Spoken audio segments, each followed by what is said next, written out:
Luca is the latest film from Pixar and has been out on Disney Plus for a couple of days now. So Luca tells the story of two young sea monsters who disguise themselves as human beings so they can venture out together in a small city on the Italian Riviera, and that's when they decide to enter a Vespa race so they can win one themselves and go out and see the world together. Now, before I get into my analysis on my thoughts on the movie and all that, I have one confession to make, and that is, I actually did watch Luca on the day it premiered last Friday, June 18th. So the reason why I'm getting to this review late is because I've been very busy lately with work and all that, and I just haven't had enough time to make videos lately. So, good news, here it is, and better late than never, I like to say.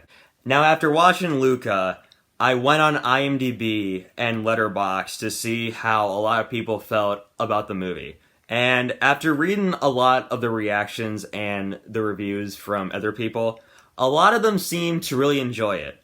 But for me, my opinion on Luca might be a little unpopular, to say the least. I'll get to that in a sec, but for now, I want to talk about certain aspects in Luca that I found to be very enjoyable. This shouldn't be a surprise to say at this point, especially if you're talking about a Pixar movie, but the animation is absolutely beautiful. A lot of people were turned away by the animation style in Luca since it's one of the few times Pixar has done a different animation style in their movies. Personally, I didn't mind it. I thought it was very unique, and it's cool seeing Pixar having a different animation style once in a while in their movies because it shows that they have variety. And I'm so happy I'm not the only one who thought of this. So I don't remember who said it. I think it was on either Letterboxd or IMDb, but someone said that the animation style looked like the character designs from Wallace and Gromit and Chicken Run.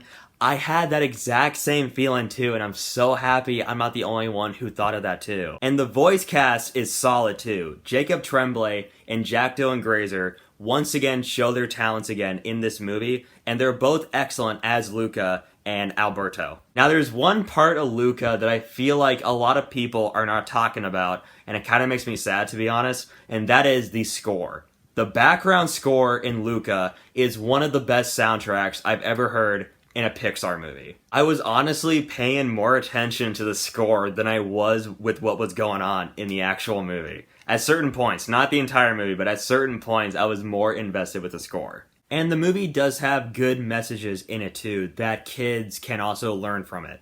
Like, for example, like the power of friendship and not feeling self-conscious about yourself and always accept who you are no matter if anyone else dislikes you for it or not. And you have to learn in life that not everyone will accept you for who you are, but certain people who you're friends with will always accept you no matter what. And those are very important morals for sure, and the movie does do a good job dealing with those messages. Now, as for the actual movie, to put it in simple terms, guys, I'm sorry. I was not crazy about Luca. I just was not a fan of this movie.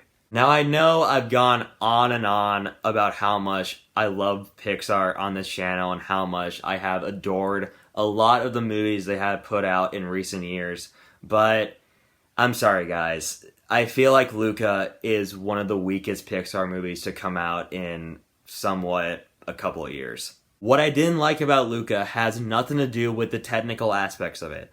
What really killed the movie for me was the story. It was very weak and it was very lacking. To me, the story just felt very basic and standard, and while watching the movie, it got to a point where it felt very predictable, and I pretty much predicted some of the different directions the story went into. But I also think that was the point of the movie because the story itself is also very laid back, and it's not as eventful as a lot of other Pixar movies that have come out in recent years. Now, I will give Luca credit for at least being different. Compared to the recent movies Pixar has made in past years, it is different compared to some of those other movies. And I'm not saying every movie Pixar makes has to be the exact same. Each movie, or at least most of the movies Pixar has made in the past are different from each other, and that's why they're a very important studio.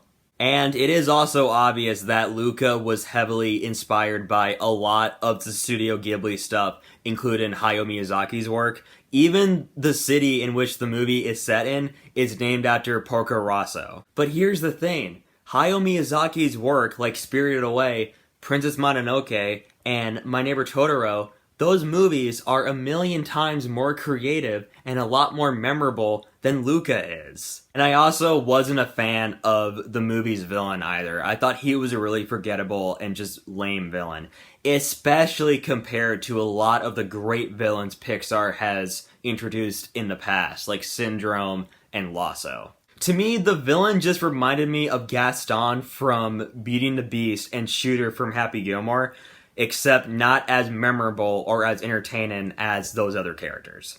So overall, the best thing I can say about Luca is, it's a fine movie. It's watchable, at least for sure. But in my eyes, it just lacked that strong thematic creativity that Pixar always has. And honestly, I would much rather revisit other movies like Inside Out, Coco, Toy Story 4, and Soul. I would much rather rewatch those movies again than Luca. I give Luca a 6 out of 10. So, if you have already watched Luca, what did you think of it? Just leave your thoughts in the comments below. And if you want to see more of my videos, just be sure to hit that like button and subscribe for more great content.